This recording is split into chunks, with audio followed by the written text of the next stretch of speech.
Hello everyone, and welcome back to another episode of the Icing on the Skate podcast. So this one is actually episode 9 of season 2. Last week I thought it was episode 9, it wasn't, it was this week's one is episode 9, so season 2, episode 9. Now, you may notice that Chris isn't actually up there yet, that's because he's going to be a little bit late tonight.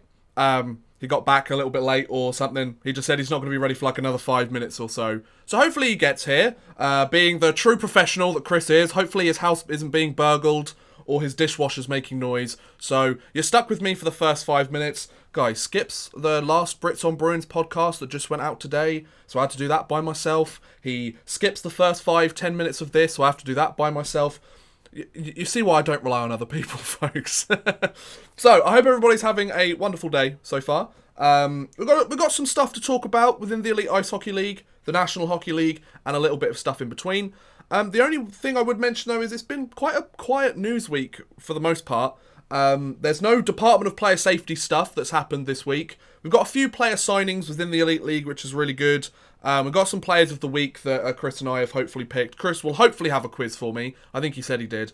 But anyway, let's go through the standings and the games that took place this weekend. Now, as far as I'm aware, it was only league games, because the Challenge Cup, all of the group stages have been done, except for the play-in game, which takes place this week. It's Manchester against Coventry, and it's in Coventry, as far as I'm aware. So there's that. So, the games that took place this weekend. We had the Manchester Storm against the Cardiff Devils on Saturday, the 16th of November. We should start with the midweek game, actually. The 13th of November. Wednesday, the 13th of November. This Wednesday just gone. Glasgow against Cardiff. Cardiff had lost their last game, as had Glasgow. Glasgow had allowed 9 goals to Coventry the weekend before. Cardiff had allowed 3 goals to Guildford for a 3-1 loss. Glasgow take the win against the Cardiff Devils midweek. A 6-3 victory for the Clan. That means they are very much still in first place in the Elite Ice Hockey League so far this season. They're doing a fantastic job, the Glasgow Clan are so far this year. Once Chris gets here, we'll talk about it in a little bit more detail. Then we have the weekend game. So that's the only midweek game that we had during the week. The weekend games. God, I'm getting all confused now, aren't I, folks? The Cardiff Devils against the Manchester Storm. Of course, Cardiff losing 2 straight games. They do get themselves back in the win column on the last ranked Manchester Storm with a 4-1 victory. So Cardiff break their 2-game losing streak, back on a 4-1, win the game 4-1, back on the winning path. Get a W in that win column. There you go. Then it was Belfast against Dundee. Belfast lost their last 2 games last weekend against the Nottingham Panthers. And they lose again to the Dundee Stars, who are the 10th ranked team in the Elite League, or the 9th ranked team, I can't remember. There's how many teams there in the Elite now? 10. So the 9th ranked team. Yeah, I'm getting there. You can tell I don't do the schedule and the standings very often, can't you?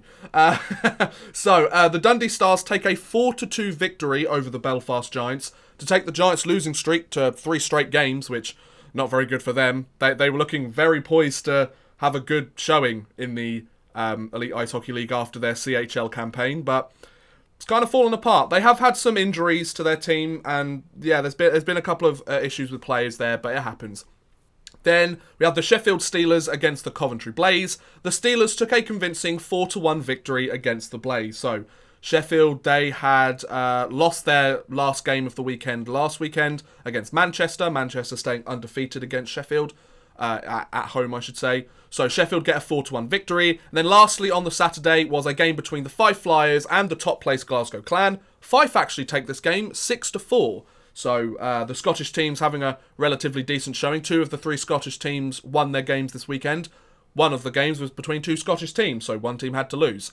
Then on the Sunday, we had a huge game between the Glasgow Clan and the Sheffield Steelers, with the Glasgow Clan taking an 8-5 victory over the Glasgow Clan, which is absolutely nuts, I must say. It's absolutely crazy, like how big of a win that was for the Glasgow Clan, because, you know, they've played well for the most part this season. They've had their rough patches like every team does, but an 8-5 victory over Sheffield, that very much looked like a back and forth game between the sides.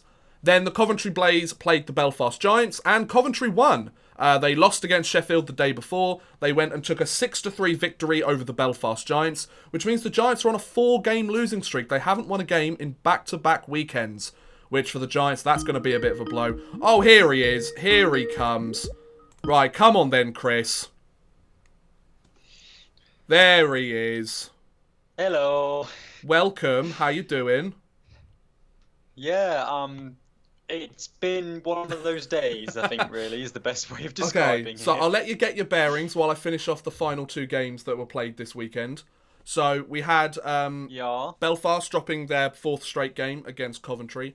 Then we had the Manchester Storm against the Guildford Flames, and the Storm took the victory there. They took a 3-1 victory over Guildford. And then the final game was the Cardiff Devils against the Fife Flyers, and Cardiff shut out Fife 3-0. So Cardiff winning both games this weekend, losing one during the week. Fife going 1-1 this weekend. You'll notice that there's one team that wasn't here, and that was, of course, the Nottingham Panthers, which we're going to talk about in a little bit more detail a little later. So, the standings as they are, then, Chris, I'll get your opinion on how this last weekend was and everything. But Yep. the standings as they are right now. So, in first place, we have the Glasgow Clan with 23 points in 17 games.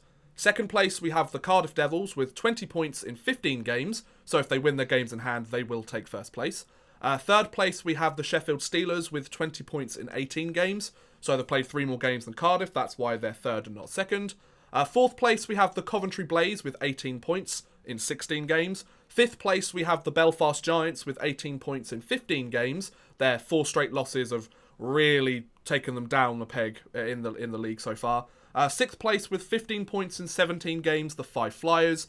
With 15 points in 15 games, the Nottingham Panthers in 7th. And with the last playoff spot, if you want to call it that at the moment, 14 points in 14 games, the Guildford Flames. Then the final 2 teams, 13 points in 18 games, the Dundee Stars. And 11 points in 15 games for the Manchester Storm. So, Chris, first of all, Hello. thanks for coming. Appreciate it. It's all right.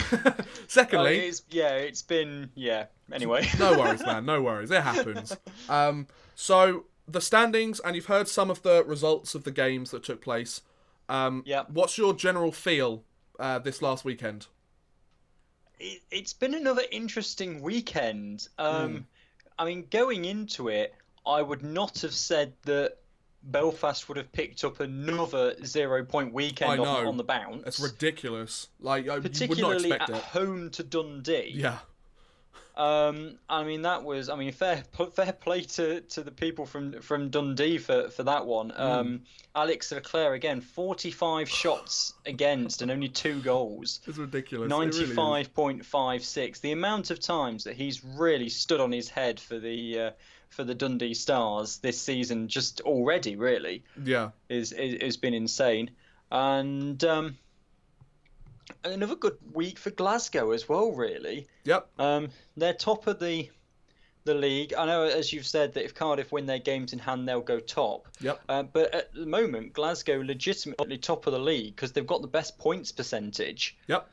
So I kind of wasn't expecting that from Glasgow. I know at the start of the season when they went on that. Was it 1 win out of the first 5, and we were like, "Oh, what's this going to be like?" Well, it was and more then they you. win 8 in a row. Just say it was more you, but 8 in a row. I mean, they're doing pretty well at putting up, a good amount of goals. I mean, 8-5 win over Sheffield and a 6-4 loss. That's 12 goals over the weekend. Yep. They then put 6 past Cardiff. Yep. It's the week before. They're having a strong season as well. And then obviously, I know we'll go into it in more detail, but the Panthers in Europe also did well. Absolutely. Which, of course, like we said, we'll go into with our play under review topic. Yeah, I think Glasgow, they like we said, they struggled early on this season. I think it was just a case of adapting to Fitzy's coaching style. And now that they have, and it looks like the whole team has bought in, it's paying dividends for them. They're top of the league. Like, if you had told me 17 games into the season that Glasgow would be in first place, I was expecting them to be maybe top 4, top 5. But first place, you're like, okay, now we're talking here. Like, they've got 10 wins on the season already. The only 2 teams to do that, of course, are Glasgow and Cardiff. Yeah, exactly. So those are some pretty noticeable stats there. And their goals they've scored 69 goals this season to 58 conceded. That's not too bad. So yeah, I think this is really impressive from the Glasgow clan. Like you said, the Belfast Giants, I don't know what's going on there. I don't know if the injury bug is really bitten them bad, because of course we've had a few players come in. I don't know if that's the reason for them not doing so well recently, but I mean, if you look at it at the moment, they have 7 wins, 1 overtime win, 5 losses, 2 overtime or shootout losses. 4 of those regulation losses have come these past 2 weekends. Yeah. Before last weekend, not this weekend just gone, they were 7, 1 and 2. Or 7, 1, 1 and 2. You know? Like that goes to show you like how big of an impact that's had on the Belfast Giants so far this year. They have games in hand on every single team above them bar Cardiff, so it's not as if they can't make up ground. They're only 2 points back from second place. They're not out of the race yet, but that must really sting for the Belfast Giants to see them drop 4 straight games, and all in regulation. Like, that's gotta hurt. Yeah, I mean, particularly when you look at where they were 2 weeks ago on the back of 6 straight wins. Yeah. And they were up near the top. I mean, that just shows how tight the league is at the moment, is that a couple of bad weekends and they find themselves in 5th. Yeah, the parity in the league is crazy. Yeah, I mean, the way obviously the Elite League is, I mean, there's between top and bottom, there's 4 games difference. Yeah. Which is 8 points, which is the gap between Glasgow at the top and the Panthers in 7th. Yeah, true. And as much as it's kind of irritating, the league is always going to be like that. Yes. Because of ice availability and all the rest of it. So it's always going to be like that. There's nothing we can do about it. Yeah. But I am surprised to see Glasgow 3 points clear at the top. Yeah. Cardiff themselves, they haven't had the best of times of it recently. I mean, they got 4 points this weekend, but then they had 0 points the weekend before. So you don't really know which Cardiff side is going to And they lost the midweek game as well against Glasgow. So Yeah, I mean, there was a time, 2 seasons ago where you go, oh, well, Cardiff are 2 games back, 3 points back, so they'll be top of the league then. Yeah, exactly. Whereas, I mean, give credit to Cardiff, they still have 20 points in 15 games. Like they've got 2 games in hand on first place. They've got 3 games in hand on the team below them, Sheffield, and they're tied on points. The one thing I would like to mention, though, before we move on to some of the news, because we haven't got too much to talk about this week, but we've got some stuff that we can just kind of divulge a little bit.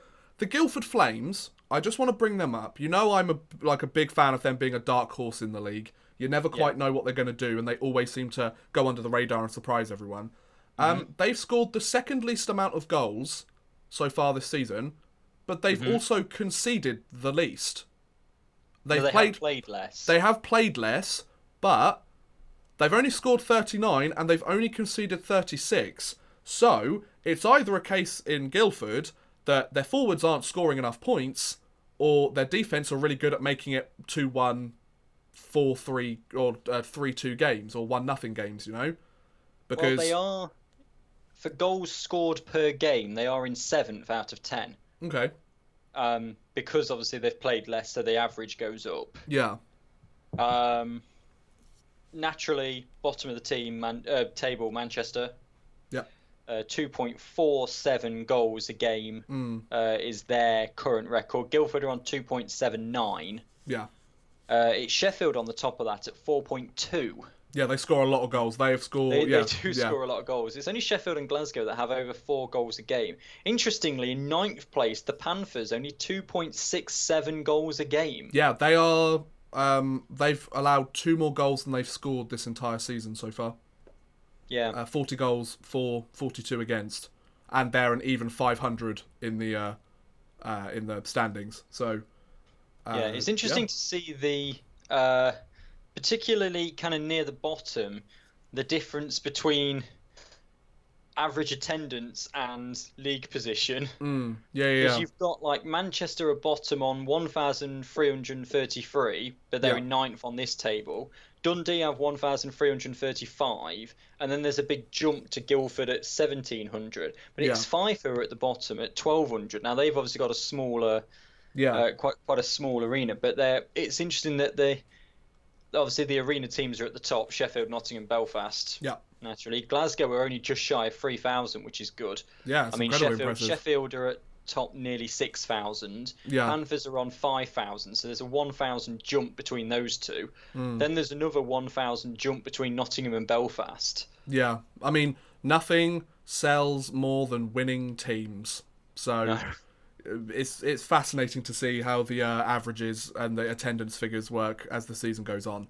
But let's move on to some of the news that's taken place. And to be honest, all of the news that's taken place this week is to do with players coming in, players going. So we'll start with the Manchester Storm, which actually they surprised us with quite a big signing, I would say. They announced recently that they had the forward Mario. Now I'm going to get his name wrong. Puskaric? Yeah. Because there's no H. I thought it was Puskaric, but there's no H there, so it's Puskaric, something like that. Mario, him, he has. It's been announced that he has left the team. Now, the reason that he has left the team, if Chris, you could bring up his stats while he was with Manchester, that'd be great. Yes, I can do that. I'm just having to, because I was so late, I'm actually doing the quiz at the same time. I see. No worries. But the reason why he has been, he has departed the team is because the Manchester Storm announced last Tuesday that they have brought in former first-round draft pick in the NHL, Henrik Samuelsson. The 25-year-old forward has been added to the Manchester Storm's roster. He was, like I said, a first-round draft pick in 2012 by the, I believe at the time, Phoenix Coyotes, now Arizona Coyotes. He has spent the last few seasons in the American Hockey League and the ECHL, clocking up 210 games in the AHL and 72 games in the ECHL. He has dual American and Swedish citizenship, and interestingly, is the son of former NHLer Ulf Samuelsson, who I believe is a coach in the AHL now. He has been an assistant coach in the NHL for many years.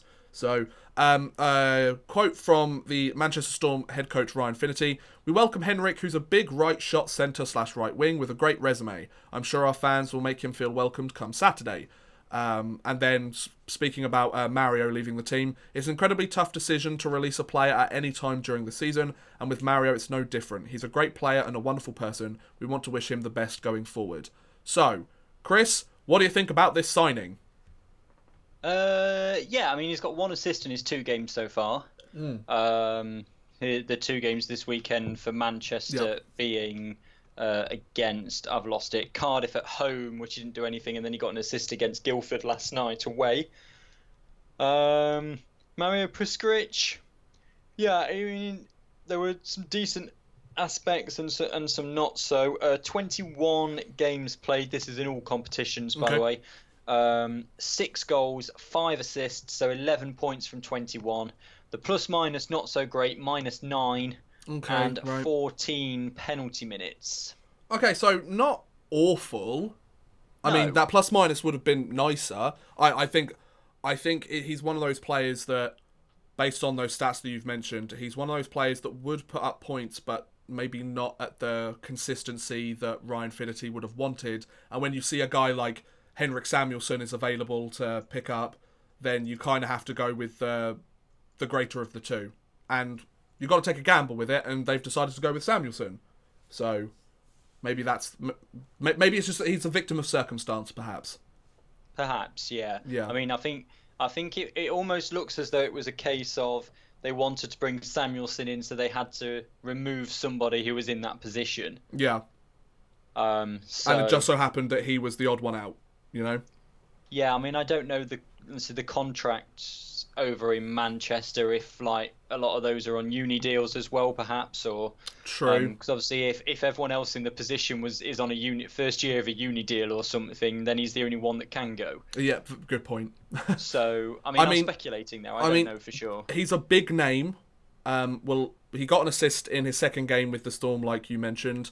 Yep. We'll have to see what he does because, to be honest, I think he'll do okay at the Elite League level. The problem is he's underwhelmed and underperformed at every single point in his career so far.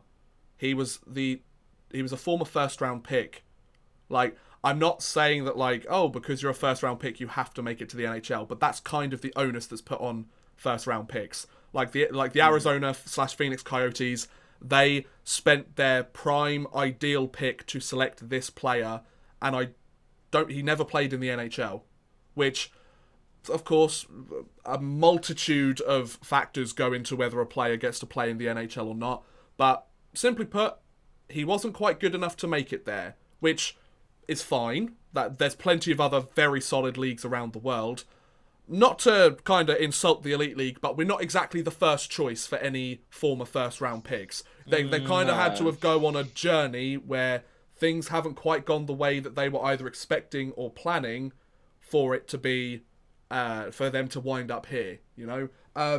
Somebody mentions that I think he played 3 games in the NHL. Okay, so he played he played a couple of games in the NHL.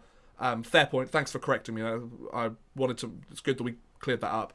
But he only played 3 games as a first-round pick, you know? So it sucks for him that he's not in the position. This probably isn't the place that he wants to be in the grand scheme of things, but if there's a guy that could potentially turn round Manchester's fortunes or be a catalyst for Manchester having a bit of a resurgence later on in the season, Samuelsson could be a guy to do that. So I guess we'll have to see. Anyway, let's move on to the second player that was announced. And speaking of players with NHL experience, the Cardiff Devils decided to come out and be like, oh, you've signed a guy that's played a few NHL games. Hold my beer. So the Cardiff Devils announced on Tuesday also that they have added to their roster former NHLer Shane Morrison for the rest of the season. Now, it's spelled Shoane, but I'm believing it's Shane. I don't think it's Shoane, but who knows. So, Shane Morrison signed to the Cardiff Devils. For context, for those of you who don't know, he played 480 NHL regular season games. So, we're going from 3 to 480. So, take from that what you will. And he also played in 27 playoff games in the NHL as well. Most recently, he played for the Washington Capitals of the NHL. In 2011, he moved across the Atlantic to our favourite team for the Icing on the Skate podcast, Medvesac Zagreb. We love them. They're like the breeding ground for EIHL players these last few years. And at the time, they were in the KHL. He spent 3 seasons there before switching to Admiral Vladivostok of the KHL. Last year, he played for the OG Eagles in the Asia League. So, going from playing almost 500, just over 500 NHL games, regular season and playoffs included, to now joining, going to the Asian League, which, like the Elite League, not one that you see many players go to. So, he's had quite a journey, Morrison has. I'm sure he's got some fascinating stories. But Andrew Lord said about Shane Morrison, this is a very exciting signing, not only for our organisation, but also for the league. Shane obviously brings a bunch of experience, having played in the highest leagues in the world. His skating ability for his size is very good and a big strength of his game. His defensive abilities are very solid, and his awareness and skill will allow him to help our team in all 3 zones. I always knew of Shane over the years through mutual friends, and it was great to meet him in this summer and get to know him, get to know each other more. We thought we were close this off-season in signing him, but he had some things to attend to back home in Vancouver. He's been skating in Zagreb the last 6 weeks, and I was pleased to hear the other day that he was now ready to potentially join our team. To get this over the line last night was extremely exciting. So, Andrew Lord obviously has been trying to pick up this guy for a little while. No surprise, considering he's got 500 games of NHL experience. I think it's good. I think Cardiff Devils fans will be happy that he has been skating for the past 6 weeks, and he's almost, except for actually playing a regular season game, he's up to that point where he's ready to play, because he has been skating. He's kept himself active these last few weeks. Chris, what do you think about this blockbuster signing? I mean, when I first read it, I went, oh dear. Right, I don't want to face Cardiff anymore. Yeah. You know, I mean, I think it's one of these, on paper, it looks very, very good. Yes. And I think it's going to be, I mean, he skated for them last night against Fife. Yeah. Didn't put anything up on the scoreboard, but that's by the by. Yeah. I think give him a few weeks. See what his numbers and how he's settling in are at Christmas, because obviously the Elite League is quite different. We've seen many times before where people have come from these backgrounds and actually not done very well. Yeah. because it's a bit different. So let's give him a few weeks. I say up till Christmas, which is about 6 weeks now. That's and crazy, then, isn't it? 6 weeks until Christmas. Yeah, that's just don't. And see where he is. But I think Cardiff fans have the right to be very excited. They've got a home and home against Belfast this weekend, so that'll be a good test. Oh, that's good. Yeah, absolutely. So I think the two things I would like to mention regarding this, the first one being, I think as long as he plays well in the defensive zone, I don't think they'll mind when his offensive production picks up. Of course, they'd like it sooner rather than later. Let's not be silly here. But if he helps anchor things in the blue line and is able to get those quick passes up to their incredibly adept forward core in Cardiff, then I think they'll be happy regardless of whether he puts up points or not. If his plus minus stays okay, if he plays well defensively, I think they'll be alright. The second thing, the Elite League and especially the teams that sign players always like to mention, oh, they played this many NHL games, they were drafted here overall. He played in the Asian League last year. I just want to the kind of take everything with a pinch of salt thing. There's a reason he wasn't playing in the AHL last year. There's a reason he wasn't playing in the NHL last year, you know? So, whilst 500 NHL games is incredible, and like Andrew Lord was quoted, this is a great signing for the league. But I think, like you said, Chris, everybody expects that the player that's played however many games in the NHL is going to play at that NHL level when they get here. If they could play at that level, they wouldn't be here. Yeah, to put it bluntly. The thing. Like the only example I can find of a player actually going back to the NHL after playing here is Chris Stewart last season. Because he signed with the Flyers, obviously, after his PTO. But he wasn't even here for the full season. He was here for a shortened period of time, and that's because he essentially he left his team in the KHL to start the season, or the end of the season before. So he was still playing at a relatively NHL level, you know, or what an NHL team would want. So you've just got to make sure you take these things with a pinch of salt. But like you said, Chris, it makes the Cardiff Devils just even more troublesome for opposing teams, which Andrew Lord is going to love, but the rest of the league aren't. And then the final signing that was announced before this podcast went up, or before we're doing this, was about 6 hours ago. It actually took place today. So I completely missed this. Yeah, it involved the Belfast Giants. So the Belfast Giants, like we said, they've had some difficulties with winning games. They've had some injuries the past few games. They decided to move quickly to add the forward David Goodwin. He's an American forward. He began this season with Mora IK of Sweden. I'm not sure if it's the Allsvenskan or the SHL. Someone else has come from there as well. Yeah, I believe it was one of their more recent signings as well, actually. It's not on Belfast, but it's from somewhere. Someone's come from there. Yeah, and yeah, you are right. It might be one of the Steelers defensemen. It might be one of the Steelers defensemen. I can't remember his name though. So, just to give you a bit of a heads up, Goodwin scored 3 goals in 11 games with Mora IK. He also spent the past 2 seasons in Finland's top league with Saipa, and he had 61 points in 130 games.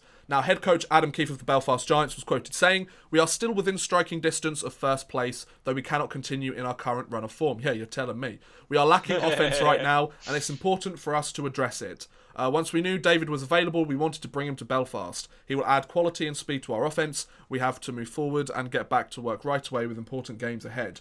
So, perfect. Oh, and also important to mention, Mora IK is second to last in the Allsvenskan right now. So, obviously, he was probably one of the guys to be like, "No, we don't need you anymore. Thank you for your help, but we're second to last. You can go." So then Adam Keefe was like, "Well, we'll take him." So, Chris, what do you think about this? Yeah, I mean, I've literally just very, very quickly looked at it because I completely missed it. The first I knew about it was reading the notes just before we came on. I mean, he's going to wear number 64. In theory, he's 5'10", so that's about 6'1" with the skates on. Yep. Career scoring leader, 44 goals and 84 assists at university. Obviously, university is a very different, very different kettle of fish. So, I mean, he did all right with what Saipa. Yep. 25 sorts out 51 points, sorry, 61 points in 130 games. Again, I think with every single signing that comes, unless they've got previous Elite League experience, I'm always a bit hesitant to make a judgment on them Yeah. because it is such. I mean, as we saw when, I mean, as we see when we play in Europe and when the Russia. Oh, it was the Russian side that came across and played GB. Oh, I've forgotten the. Torpedo. That's the one. Yeah. You know, there's such a different style Yeah. that I mean, I think it will take a few games to get used to it. I mean, he's got a week training with the squad now before he ices against Cardiff. I mean, what a baptism of fire that is. First two games, a double away against Cardiff. And Shane Morrison's there wanting to prove a point as well. He's a solid player, so... Yeah, but... yeah, I mean, similar to Morrison, let's give him a few weeks, him up towards Christmas. I mean, Belfast don't have the easiest schedule coming up. I mean, between now and Christmas, Belfast have... Let me just go down a little bit. So Belfast have 3 games against Cardiff, 3 games against Sheffield. Oh. If we include... Actually, let's include up to the New Year, because it makes it sound worse. Okay. 3 games against Glasgow. Oh no! So it's not the best run up to the the end of 2019 for Belfast. So it'll be interesting, kind of our half season review in the new year. It's going to be a good one to look at. It's going to be. I mean, I think it's fair to say that. They don't have the easiest run, but Belfast are capable of winning any of those games. Like, oh yeah, yeah. I mean, anyone can beat anyone. We've seen that. Absolutely. But I think, like you said about always have a bit of hesitation with the mid-season imports that come in. Like when a player comes from a better league, for want of a better term, because I mean, there's no real indication of which league is better. Most of the players that come are either struggling in a higher league and want to drop down a little bit or something like that. We get guys like Jake Hansen, who's going a goal a game so far this year. You get guys that don't necessarily do so good. Or maybe don't put up points, but they're good at helping solidify the defensive side of the game. So, it's kind of the same with the Morrison signing. Take it with a pinch of salt, really. Like you said, give him some time. Don't expect him to be incredible from the second you start because it is such an adjustment. Whether that's because we play slightly simplified hockey or because we play it in a slightly different style because that's what suits our league. It's all relative, right? So I'm sure he'll be fine. I'm sure they'll do well. Belfast, I mean, like Adam Keefe said, they need to find something because otherwise... they're going to go into the 5-6 straight losses, which is not good for any team, let alone the Belfast Giants, who won some silverware last year. So, yeah, there's that. Anyway, so that was the last piece of news. Like we said, a pretty slow news week here for the Elite League this week. No Department of Player Safety, which kind of saddened me. Wanted a few suspensions, here or there. But beggars can't be choosers, right, guys? So, we move on to our players of the week. Now, I believe you went first last week, right, Chris? Yes, I did. Okay, so I'm going to go first this week. I've chosen a player from the Glasgow clan. They've played very well this week. But I want Have we picked the same player? probably not. All right. And here's why I'll say. I picked a player from the Glasgow clan, but as I was going to say, not one that you'd probably expect. So, I picked Lyndon Springer. And the reason I picked Lyndon Springer is because he had a -2 in the game against Fife. He had a +1 in the game against Coventry. He had a +1. Wait, no. Wait. What am I saying? No. Sorry. Yeah. Against Sheffield. Yeah. Sorry. November 13th. He had, because that was the midweek game. Thank you, Chris, for highlighting that for me. Yeah. He had a +1. In Fife, he had a -2. In Sheffield, he had a +1. So he evens out in the 3 games as a 0. He also got 2 assists in those 3 games and 18 penalty minutes.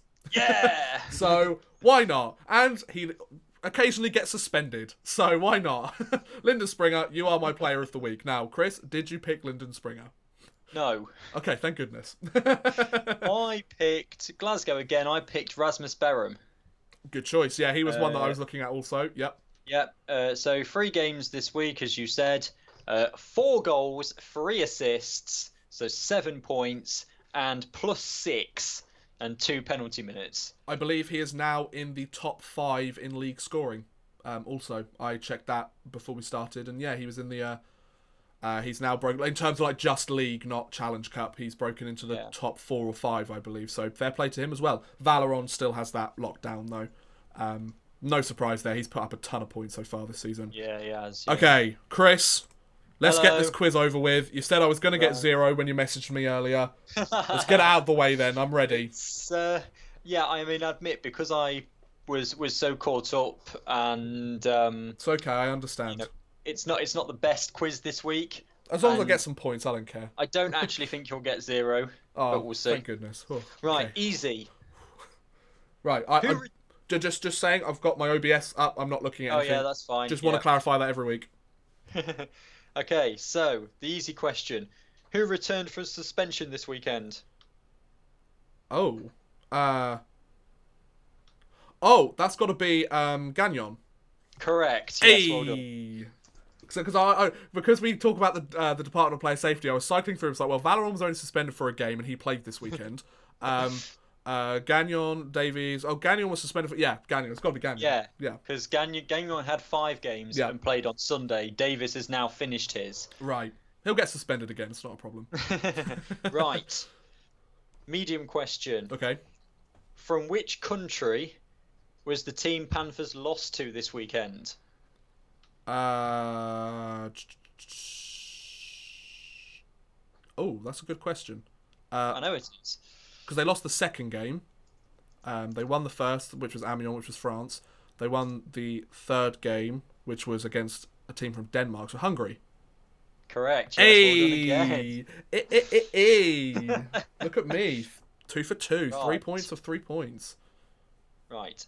So, the hard question. Okay. You've never got 3 from 3. Oh. Don't remind me. How many skaters, so not goalies, skaters, which are registered to their side, so this is including on 2-way deals, have not played this season for their Elite League side? Oh, wow. Wow. Okay. If you can't think, just guess a number. Okay, so how many players that are actually on deals? So, which are registered in the side, which means that they are Two-way on 2 ways and they are on the roster. Elite League team website as part of the roster. Can you answer one question for me? Yes. Does this include players that are contracted to the team but like have been injured since the start of the season? I'm thinking Evan Mosey, for example. Is he still contracted to Cardiff? Yes, he's still contracted to Cardiff. Okay, but he hasn't played so far this season. So he hasn't played. He is involved in that list, right? He might be. Yes, the way that you were looking, I feel like the way that you were looking, yes. I feel like, is it just him? But I'm not sure. There's got to be some guys on 2-way deals that haven't played yet. Can I like get it within a certain number? Can I get like a point or like less points for that? I'm not sure about that. Okay. Okay. Obviously, that depends on how many actually. Yeah, it does. Yeah, I mean, if it was like 15, I probably would give you something. But... Yeah. I'm gonna say, I don't think there's been that many because I feel like Elite League teams have taken the onus to play a lot of their 2-way deal players a lot, and the only player that I believe hasn't played so far this season due to injury is Mosey. So right. I'm going to go with 5. 5 across the league. Right. So it's averaging 1 every 2 teams. That is, yes, well done. Thank you. Well, according to what I can find, it's actually only 2. Oh, okay. I was thinking 2 or 3 actually, but I wanted to go with a larger number. Oh, you were so close to getting 6 for 6. Yeah. Okay. No worries. So yes, there's Evan Mosey of Cardiff who's having reconstructed knee surgery. Mm-hmm. The only other one who hasn't played is on the Coventry Blaze, and it's Oliver Lord. Okay. who is on the Coventry Blaze roster on a two-way. He's on their website, and he's not played at all this season. Okay. Fair enough then. I mean, I was close. I could have gone for like 15, like you said, and I would have got it awfully wrong. But a difference of 3. Yeah, I liked you've obviously been paying attention to the Panthers in the cup as well. And... Yep. So, okay, so that's the quiz. Close, but not close enough. It happens. So, one of these weeks you'll get. I mean, it depends if you make the questions realistic. we'll figure it out.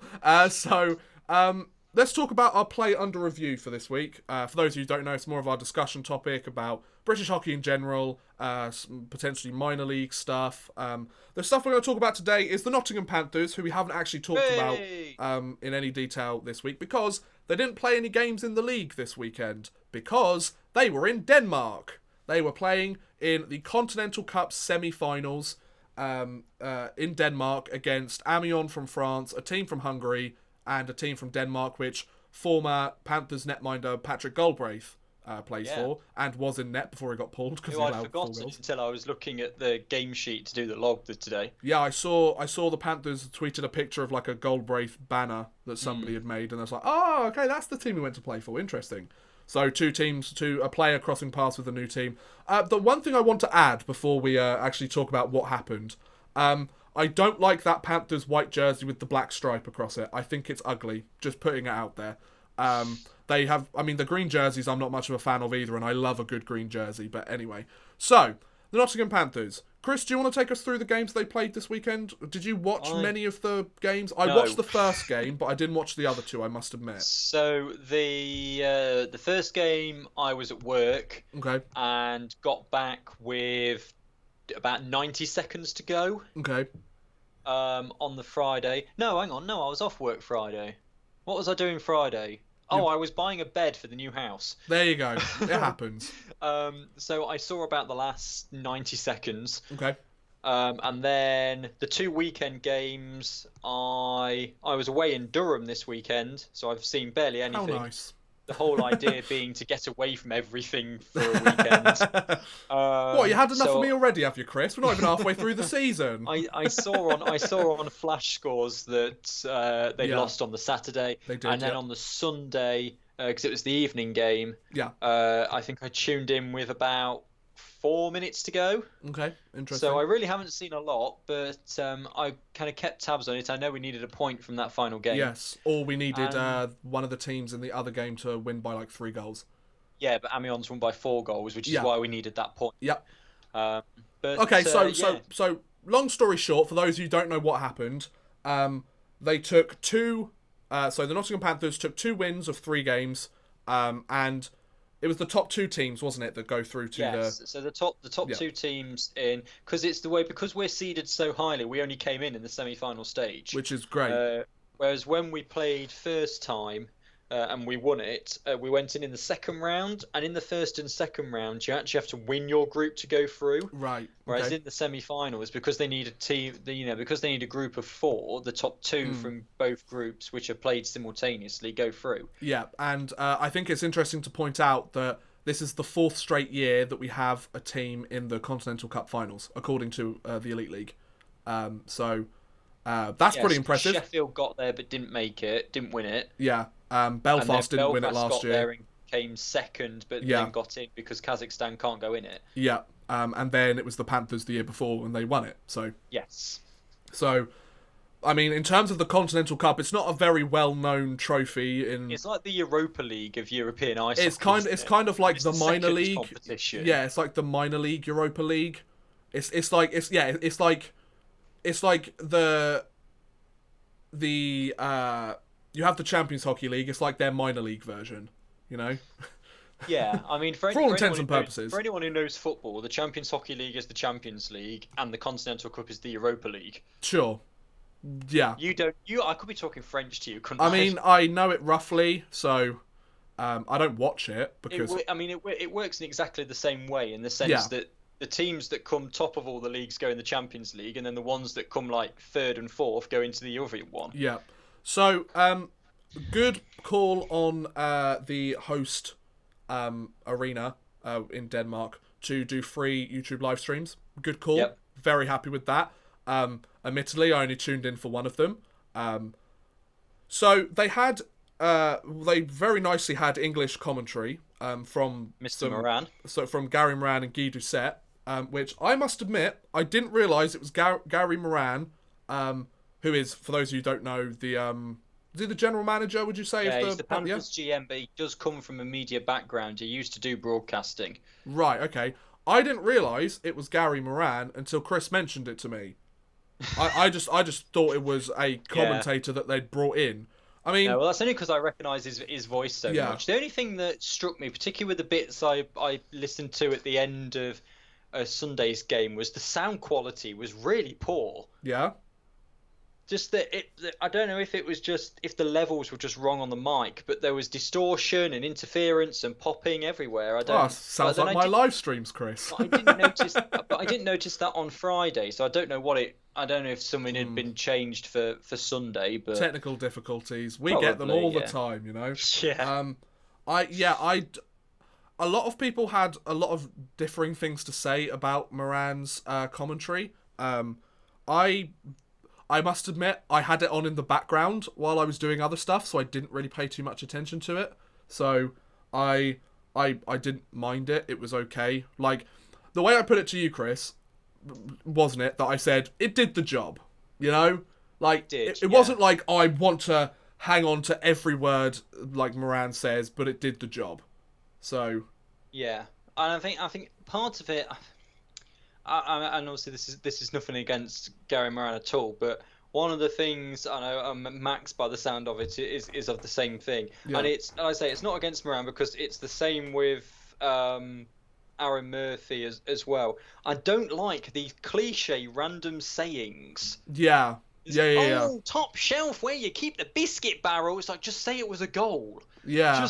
I don't want any of that. Or it's like stuff. I like those things. The person I would say is good at doing them is Doc Emmerich, because he actually makes them like relevant to the sport of hockey. Like you know, he's like the way he'll have his own like little nuances, but it's like if you heard a hockey player saying something like that, it would make sense. It's not like biscuit barrels and top shelf where you keep the good whiskey and all of that stuff. Yeah, it's the things that just make no sense to... that's the only thing I don't like. Yeah, I get that it's part of their charm, and like, you know who's commentating the game if you hear stuff like that, but like, I can understand why people didn't enjoy that side of it, because like, it's like for example, I'll use the New York Rangers as an example. I love listening to Sam Rosen and Joe Micheletti. Like, I love listening to their commentary. I think they're a fantastic pair of commentators, and when they bring in guys like Dave Maloney and stuff as part of the MSG broadcast, I am annoyed when I don't get to hear them call the game, because they're the ones I want to hear call Rangers games, because they're the ones that I've heard call them for years and years, and they're really good at their jobs.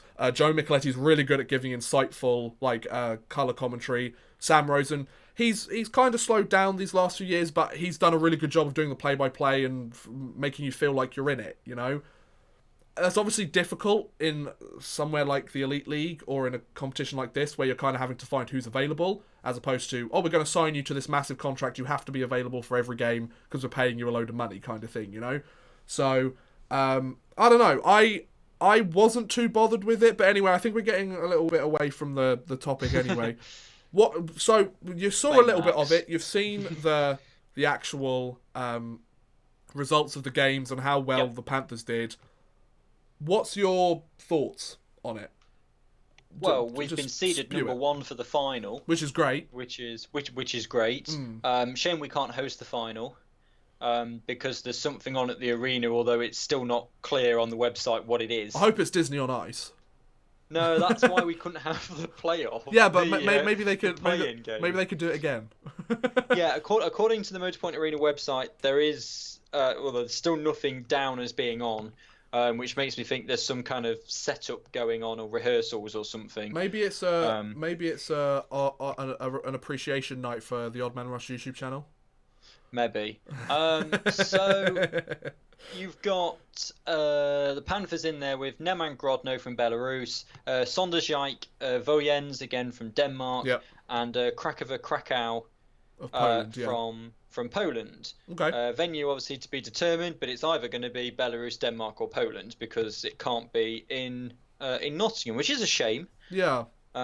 Personally, I'm hoping for Denmark or Poland because that's probably then more likely that I'll go. Fair. Yeah. But I mean, I don't really mind. I just hope they win it because the 12th's my birthday, so it'd be a good birthday present for me if they were to win it. There you go. But we'll see about that. But I think they've gone in obviously the top seed. The only slight concern is that the team they no, it wasn't. I'm getting all. I was going to say the team they lost to was Sonderjyk, but it wasn't. No. So they've won. They've beaten Sonderjyk, who they're going to face. They finished with 6 points. In Group F, pretty much everybody was on 5 points. So it was goal difference was the differential? Yeah, it was. In fact, it was 5, 5, 5, and 3. So, wow. No, it's not goal difference. Sorry, it's the head-to-head. It's like they make like a mini league. Right. Yeah. And work out who. So, I would be. I'm fairly confident. I mean, so there's going to be another rematch in the finals of the Panthers versus Patrick Galbraith. So that's going to be fun. Yeah. Maybe we get him pulled again after he allows 4 goals in the first 2 periods. That'll be fun. Oh, is it synchronized skating, Max? Cheers. That's what Max has said in the chat. Yeah, no, that's fair enough. Like you said, I think the Panthers have the chance to win it again. I don't see why they wouldn't. I think they do. I think they do. I think obviously the schedule for it hasn't been set in terms of who's going to play who when. Yeah. The IIHF tend to do a pretty good job of making that final game in the evening the showdown game. Yeah. Tending to be Team 1 versus Team 2 in the seeding. Mm. And more often than not, particularly it always seems to be when Great Britain are in the World Championships as well. It's always that final game, isn't it? Always comes down to the very last game. You couldn't write it better, could you? No. So I suspect that will be a similar kind of thing again, that Panthers will have that final game in the evening. Because being the top seeds, they obviously want, in an ideal situation, they want the top seeds to play that last game, win that last game and lift the trophy. You don't want them to play the afternoon game and have to just skate back on. Yeah. All in uniform afterwards. So, very, very good from the Panthers. I was a bit skeptical a few weeks ago going into it. How would they do? Then, of course, they won, 5 in a row to go into it. Then they won the first games. That was 6 in a row. I mean, Panthers now in all competitions have won 8 out of the last 10. Yep. So, things are kind of looking up a bit, really. Yeah, I was actually just about to mention before you started this bit, give credit to the Panthers. They struggled the last month or so, but like you said, Chris, they've really picked it up recently. The additions of Talbot and Hansen that they've made to the lineup, and some of the fat that they've cut off the roster from when they first constructed the roster seems to be paying dividends for them almost immediately. I mean, Hansen, I remember hearing on the first game live stream, Moran was talking about Hansen with Guy Doucet, and Doucet said, if you had told me that Hansen was going to be a goal a game guy when we signed him, I would have told you were crazy. So he's far surpassing what even the guy that recruited him was expecting. So he's obviously clicking very well. He's working well in Tim Wallace's system. Talbot's come in and helped with the face-offs, and he's, like you said, Chris, it took him a few games, but now he's starting to put up the points as well, so that will help as well. The line combination seems to be working. Bulmer's scoring goals now, which we thought was unheard of before guys like Hansen and Talbot came. He didn't score this weekend, but Sam Hare, he had such a good weekend again. 2 + 2 and a +5 in the plus-minus column. Yeah, I think essentially, to sum up the way the Panthers played, they were doing more of the same. They were winning more than they were losing over these last 10 games or so. They lost a close 3-2 game in that second game of the tournament, but for all intents and purposes, they played really well in the Continental Cup. I'm sure they could have been a little bit better, but then again, so could all of the teams that didn't make it. But they've done the job. Yep. The point was get in. Yeah. And they've got in. They're top seed. Exactly. So Like they haven't just got you in. kind of forget about it Yeah, now. they haven't just got in. They're the top seed. So like, Yeah. so that's pretty impressive. So that was the discussion of the Nottingham Panthers and their Continental Cup victories. Fair play to them. It's nice to see the Panthers winning. Speaking of the Panthers in the Motorpoint Arena, just want to remind you guys, or let you guys know, just in case you didn't see the Twitter storm, the British hockey Twitter storm that took place over the last week or so. Team Great Britain next year on the 5th of May, Tuesday the 5th of May, I believe, are playing against Team Canada as a warm-up match. Wednesday the 6th, isn't it? No, it's Tuesday the 5th, I believe. Oh, is it Tuesday the 5th? All right, I think fine. so. I might be wrong on that, but I thought it was Tuesday the 5th. That's fine. You check it. It's my next job once we finish the live Yeah, there you stream go. is to get mine. But I mean, you want to get in quick because the 2,500 tickets were sold in the first hour. It's the 5th. know. Thanks, Max. 5th of May, we're playing against Team Canada, like the Team Canada. It's not like we're going to get a load of like KHL Canadians to play. Like this is actual the Team Canada. It's Team Canada minus pretty much whoever's in the Stanley Cup final. Yeah. Oh, yeah, but basically. So we're going to be in the playoffs most likely because the playoffs finish end of May.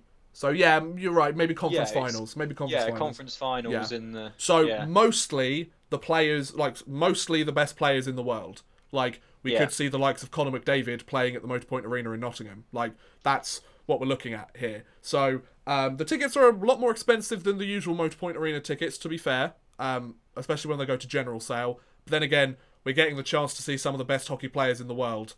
Like we're not seeing the Robert Dowds and the Ben O'Connors. We're seeing the Sidney Crosbys and the Conor McDavids. We're going to be absolutely destroyed, but it's going to be a great time. I got my tickets. Super excited. We're going to have fun. Because like Farmer's just going to completely destroy them.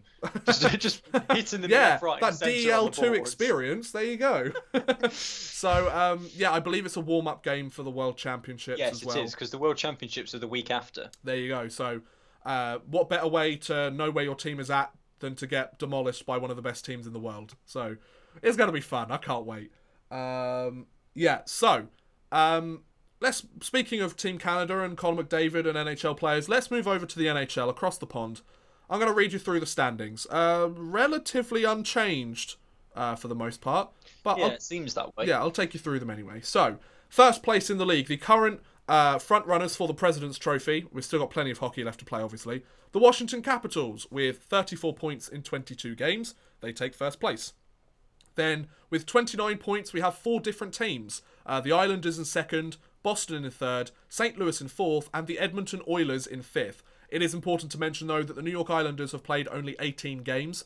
They won 10 straight games, and then they lost one, then they've won another 3. They're 9-0-1 in their last 10 games. Barry Trotz has got that team figured out, and I love it. I mean, I'm a Rangers fan, but it's nice to see Barry Trotz, like, doing a good job with another team that isn't super stacked like Washington, you know? Then, sixth place, with 26 points, we have Colorado in 6th, Montreal in 7th, and the Arizona Coyotes in 8th. A lot of people saying that the Arizona Coyotes are very much boring hockey, but, I mean, they're 8th place in the league, so you can have it as boring as you want. They're getting results.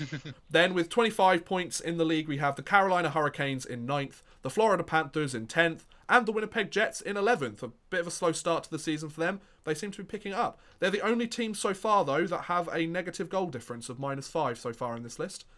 Just thought I'd point that out. Florida are an even 0, just in case you were wondering.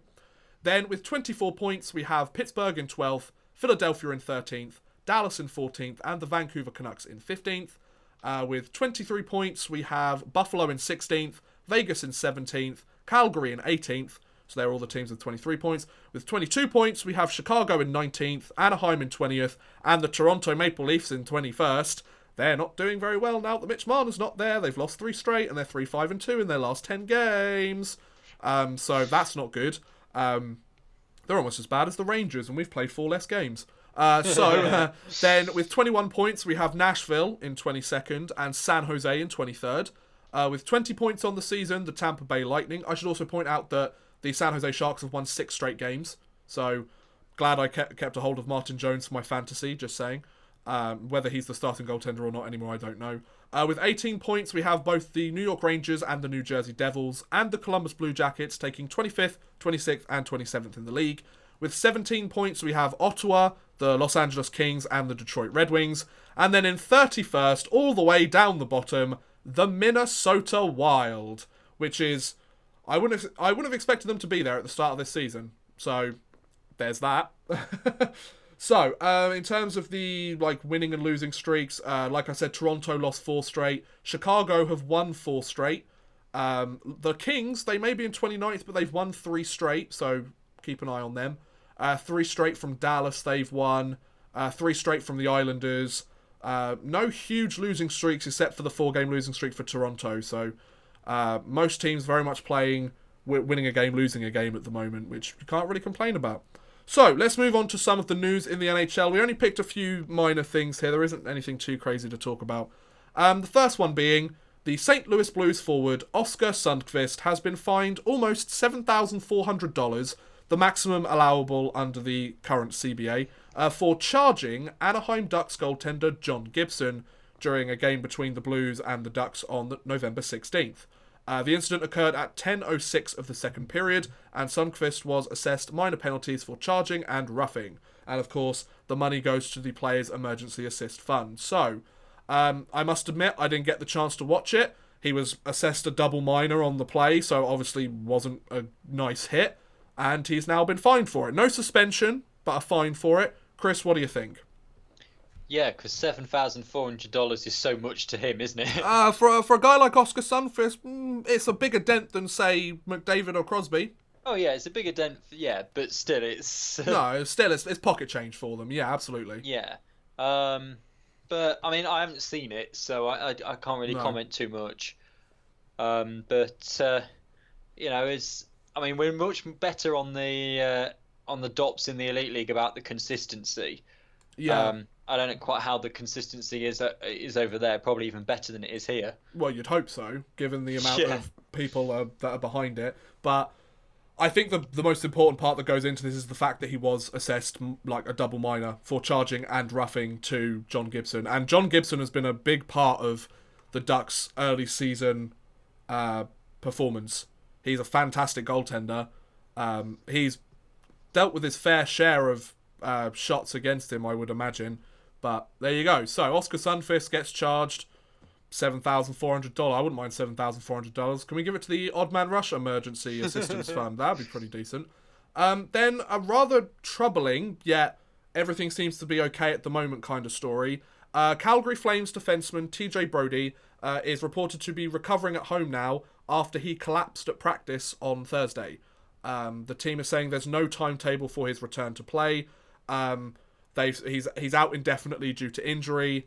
Brodie was released from hospital on Thursday after collapsing at practice. He was stretchered off the ice. According to multiple reports, he was standing by himself when he fell to the ice and supposedly had a seizure. So that's not good at all. The Flames released a statement describing the incident as an episode. Apparently he was alert and responsive when he was taken to hospital. It's likely related to a fainting episode, according to General Manager Brad Treliving. He's 29 years old, TJ Brodie. He spent his entire decade with the Flames. He has 8 assists in 21 games this season. But once again, that's not the most important thing. He's obviously had some sort of seizure. Things seem to be okay right now, and they've come out and said that they're going to spare no expense to make sure he gets the testing and all of the medical attention he needs. So fair play to the Flames for doing that. Chris, anything you want to add? Your thoughts on this event? As you said, it's pretty much just making sure he's okay and not rushing things. They've got more tests that they need to do. Yeah. Obviously, ice hockey is kind of the ultimate in kind of circuit training. You're going flat out and you know your heart's really pumping, and then all of a sudden you've stopped and you've got to recover as much as you can. Then you're going again and stopping, and particularly in the NHL, such a long, grueling season. I mean, if you make it, you know, if you have your 82 game season plus say 7 preseason games, that's 89. Then if you get into the playoffs, I mean, if you're going deep in the playoffs, you're looking at over 100 games. Yep. and so it is very grueling. Hopefully he's okay, and Yeah. not. Hopefully it's nothing that's going to take him away from playing. But obviously there's life after hockey, and Absolutely. health is the most important thing. I think the interesting thing to mention about this though is it wasn't like it didn't happen in a game. He just No, collapsed. it was just in So training. there could be some non-hockey related health issues. Of course, I don't know this for sure. Some people have hinted at it, but then again, I'm not going to go off hearsay for stuff like this.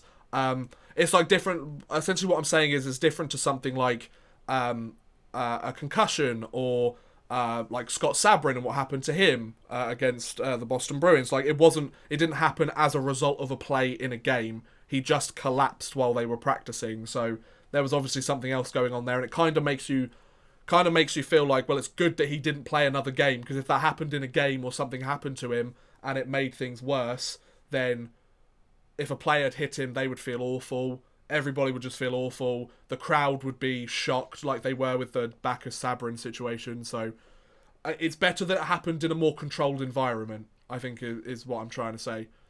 Without wishing to completely change topic, Okay. we have breaking news from Belfast. Okay. The Belfast Giants have confirmed the release of Jean Dupai and Jesse Forsberg. Oh, So okay. two players have gone. Wow. Forsberg was injured for a bit of it. Let me just get Okay. the column back up. Forsberg was injured at the start of the season, and he's only played twice in the last 7 games. Obviously, he was Okay. suspended for slew footing for a game as well. Mm. And there doesn't seem to be any reason given in terms of they've got an injury or something. I would imagine it's J- more they've lost 4 straight and they haven't cut it. So, Jean Depay. I mean, he's got 4 goals in all competitions so far this season. okay. Bearing in mind he's a centre left winger. He's got 7 points from 26 games. Yeah, it's not quite good enough for the Belfast Giants, is So it? that's two Okay. two people leaving the Belfast Giants. Okay, well, that's big news. If people want us to, we can discuss it in a little bit more detail next episode if you guys want, or at the end of this one. It's up to you guys. Okay, so we'll move on to the next piece of NHL. Before we wrap up the bit with TJ Brody, hope everything's okay. Hope you recover soon, bud. Like that, we'll just leave it at that, I think. The next big piece of news that actually came out today, only a few hours ago, the New Jersey Devils have placed goaltender Corey Schneider on waivers, Okay. which is kind of shocking. The 33-year-old goaltender, if he clears waivers, which I will very much imagine he will be reassigned to the Binghamton Devils of the American Hockey League. So, Corey Schneider, he hasn't had a good season so far. He's 0-4-1 with a 4.59 goals against average Ouch. and a .852 save percentage in 6 games. Can we sign him? No, because he's still got another year or two where he's earning like 6 mil. So Oh, yeah, we can't really afford that. no, we could try. So in 7 seasons with the Devils, he is second among New Jersey goalies, only to Martin Brodeur, which is, I mean, one of the best, if not the best goaltender to ever play. In games played with 304, wins with 112, and shutouts with 16. He was, of course, acquired by the Devils in a trade during the NHL entry draft in 2013 from the Vancouver Canucks. In his career, he's 167 wins, 157 losses, and 57 overtime or shootout losses. So a lot of 7s at the end of that. Lucky 7. Maybe not for him at the moment. With a 2.43 goals against average, .918 save percentage, and 25 shutouts in 402 games. So Corey Schneider's been struggling these last few seasons. He struggled with a lot of injuries last year. They were hoping he was on the mend, and he was ready to kind of come back and be their starting goaltender this year. Clearly hasn't worked out for them so far. He's been the backup to Mackenzie Blackwood for the past 4 games because he keeps allowing at least 4 goals a night, which, I mean, that's the biggest problem with the New Jersey Devils so far this year has been their goaltending. They've got some decent goal scorers. they just can't keep the puck out of the net. Chris, anything you want to say on this whole situation? It's not really surprising given the performances. Yeah. So I mean, it's the thing with waivers. It's almost a kind of wait and see what happens type. I don't think thing. anybody will claim him though. Like, let's be honest. No, I think particularly. I mean, at this point in the season, you've got to be pretty unhappy with your goaltending to go for someone who's letting in 4 a game and who's earning $6 million a year for the next couple of years. Yeah, so I think that's the bigger factor. The bigger factor is the salary cap. Yeah, so, I mean, it's a lot for someone who's not performing. Yeah, so sucks for Corey Schneider, but I mean the writing has been on the wall for the last season and a half, maybe 2 seasons. So hopefully, Devils fans have been sitting there going, hopefully next season he'll figure it out. Next game he'll figure it out, and it just hasn't happened. He started off really well for the Devils, but the injury bugs bit him and he hasn't quite recovered yet. So sucks for him, but it happens. Then, the final piece of news I want to mention before we move on to Brits Abroad, Brits Abroad, is the Hockey Hall of Fame class of 2019. They recently were at the Hockey Hall of Fame in Toronto, which if you haven't been, you really should go to. It's lovely. They were given their Hall of Fame rings and they were inducted into the hall to join the however many people that are there. So, yeah, there's a lot. It's a great place. You need to go at some point, Chris. It's really nice. Yeah, it is. It's on my bucket list. Yeah, absolutely, as it should be for any hockey fan. I've been twice now. It's really nice. Yeah, twice I think you have now. Yeah. Anyways, so the class of the class of 2019 starts with Guy Carbonneau, of course, a solid 2-way player with the Montreal Canadiens, won a ton of cups with the Habs. This name I'm going to pronounce awfully. Vaclav Nedomansky. Yep, Vaclav Nedomansky, as you said. I believe the first hockey player to defect from the Soviet Union to join the NHL. So, potential story video in the making, maybe. He's on my list. Haley Wickenheiser, who of course is basically the Sidney Crosby of female hockey. Basically, She's been a name that I've heard in female hockey circles for a very long time, and she's known as one of, if not the best. Sergei Zubov, who, of course, defenseman in the league, spent most of his career with the Dallas Stars, won the Cup in '94 with the Rangers, funnily enough, was drafted by New York, and then we let him go, because that was a smart idea. And last but certainly not least, Jim Rutherford, who has won 3 Stanley Cup champions as a general manager, one with Carolina back in 2006, and then the back-to-back cups with Pittsburgh. He's the only general manager in the expansion era to win Stanley Cups with multiple teams, which is interesting. So in the last 50 years or so. So fair play. So that is your class of 2019. I've got to say, all very deserving people. They've all got their plaques up in the Great Hall of the Hockey Hall of Fame. So I think that's pretty awesome. What do you think, Chris? Yeah, I mean, the one that really stands out to me is Wickenheiser. Yeah. 23 years playing, 4 Olympic gold medals, leading scorer in Olympic history. Yep.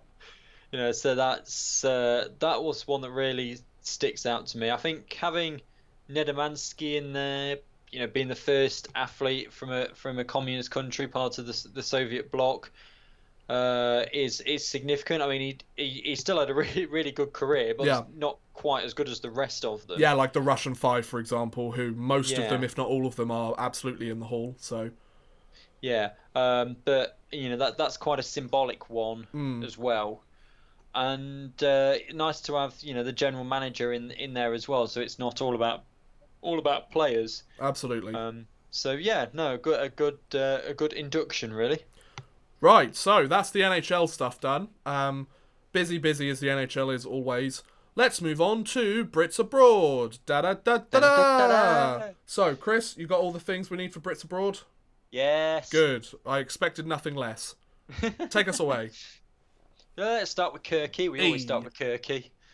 1+2 this week. Very good. 27 points in 21 games, 12 goals and 15 assists. And the Score, which is like a publication in North America, recently did an article on Liam Kirk, which is interesting read if you guys want to go check it out. Just saying. Anyway, carry on, Chris. Right, let's go over to Germany then, Where and the rest of them are.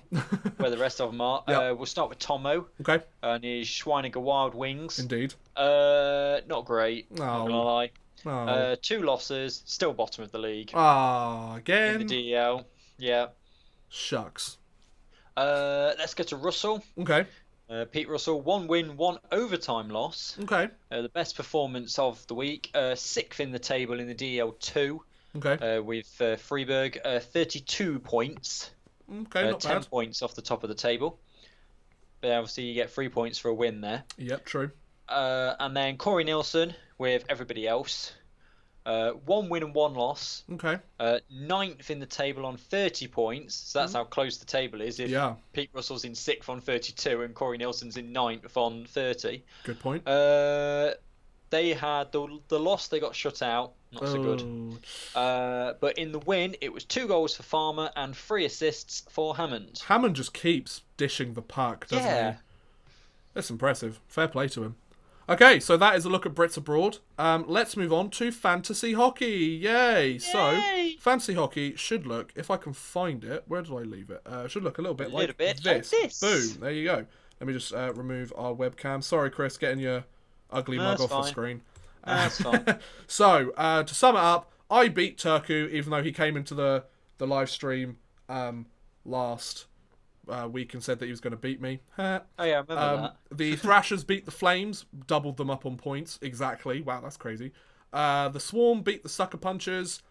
Chris, you actually got a win, so that's good. I know. I don't know how, but Yeah, I did. I mean, Maybe I should go away more often. I mean, Brad Marchand did have a double win, so... that's true. Sorry, not double winner. He had against Toronto, he scored a pair of goals. So I do rely a lot on Boston, it seems. Oh, absolutely. Well, I mean, it makes sense. It's all come around full circle, hasn't it? Hashtag Brits on Bruins. The Raiders beat the Clappers.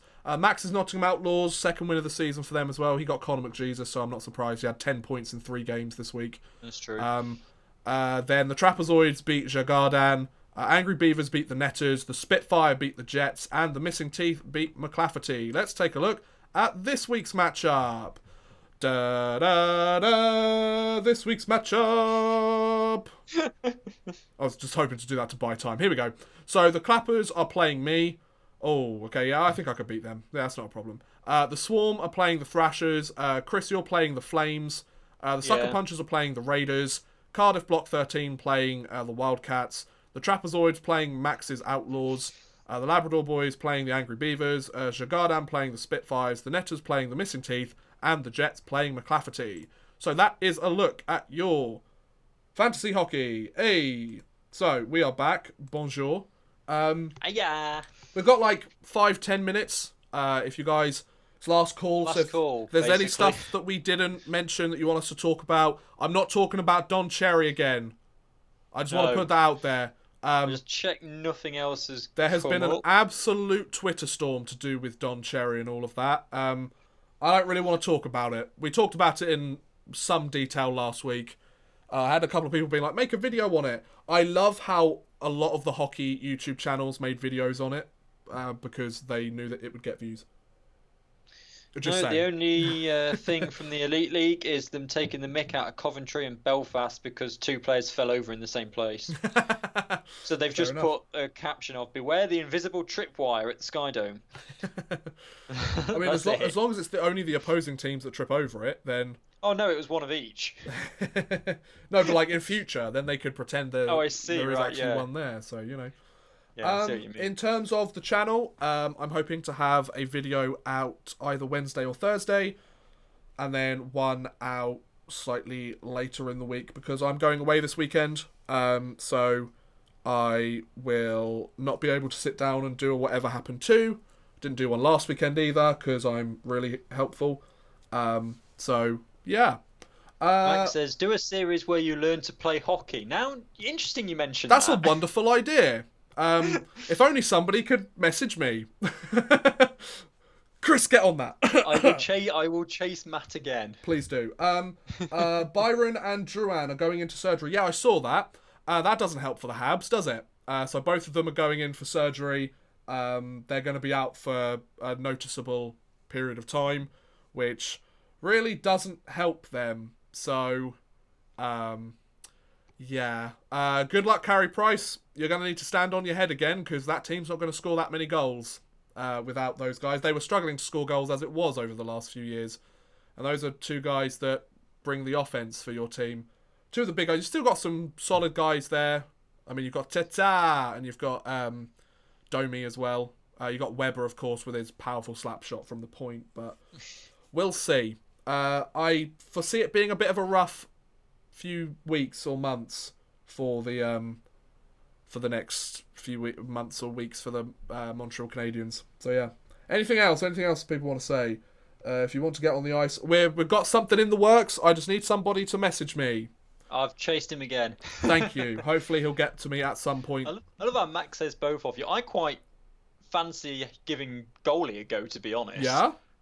Yeah, well, I still need to take a load of shots at you, don't I? Yeah, that's like 2 years. Well, you see, when this gets sorted, we can actually do it. What was the bet again? Oh, it was who the... wasn't it predictions of the 2017-18 season? Something like that, yeah. It was something. It was something along those lines. To be honest, yeah. I just want to shoot hockey pucks at you in the net. I want to give you like the full Goldberg situation from the Mighty Ducks, where we like tie you to the net and like we get a whole hockey team to just fire the puck at you. Tying me to the net is probably the only way I'm going to stay upright. Yeah, speaking of the Mighty Ducks, apparently this new Disney Plus streaming service is doing a remake of the Mighty Ducks.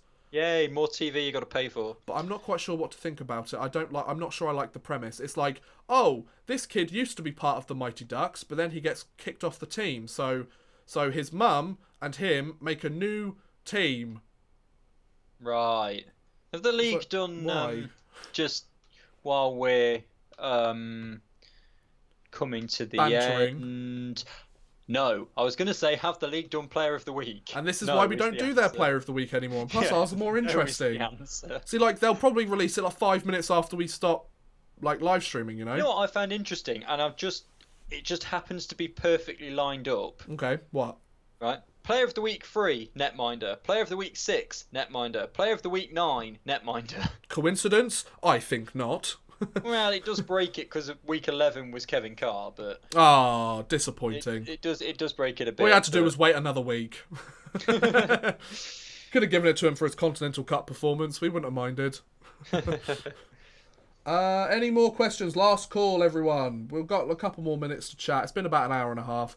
I mean, apart from Chris turning up late, it's been a pretty decent stream for the most part. Bad. While we have the time, go listen to Brits on Bruins. Yes. It's a good show, if I do say so myself. It's just Oddman on the latest one as well. Yeah, so you should definitely go and watch it. It's literally me sitting there and talking for 35 minutes straight.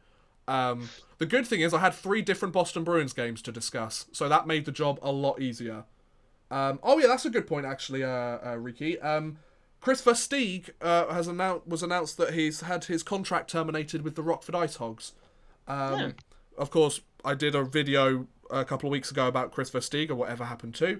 Go watch that if you haven't already. It's a pretty decent video if I do say so myself. And yeah, it was mutual termination. Versteeg came out and made a big post about how obviously he was drafted by Boston. He was playing for Providence at the time he was traded. He didn't want to go to Chicago at first because he was like, of all the teams, I don't want to go to Chicago or Rockford or any of them. Of course, he ended up winning like 2 or 3 Stanley Cups with them, so it was the right choice. He was very happy with how they came to love him and everything like that. By the sounds of it, like it did seem very much mutual. It wasn't as if the player turned up to them and was like, "I want to leave," and it wasn't as if the team was like, "Get out." It was both sides like, I think it would be good for both the player and the team if it happened, because he was the captain of the Rockford Ice Hogs, as far as I was aware. So the captain leaving your team under different circumstances would have left a much bigger message or a much more difficult message to handle, but you know, that's that. Would rather listen to Moran on repeat. No. Brits on Bruins is a good show because it's basically this, but about the Boston Bruins. So even if you don't like the Bruins, go and watch our show. Why? Because I said so. And if not, I'll send Chris to come sort you out. So, on that note, with Chris the Bruiser, I think I think it's a good time to end this episode of the Icing on the Skate podcast. This one was actually episode 9, by the way, Chris. Last week's was episode 8. I lose track. I realise that I do so many shows just talking to Yeah. you about ice hockey. I don't know what I'm doing. You do 2, so you're like Yeah, so but it's many. I 3 mean, you a do week, isn't 3 a it? week. Yeah, fair point. I mean, you just can't get enough of me, you know. But anyway, thank you very much for watching, guys. We hope you've enjoyed the podcast. I'll have a video going out within the next few days, so keep an eye out for that. Hint, it's about the first NHL entry draft. There you go. But yeah, thanks for watching, guys. Hope you've enjoyed. We'll see you again next week. Or probably. Bye.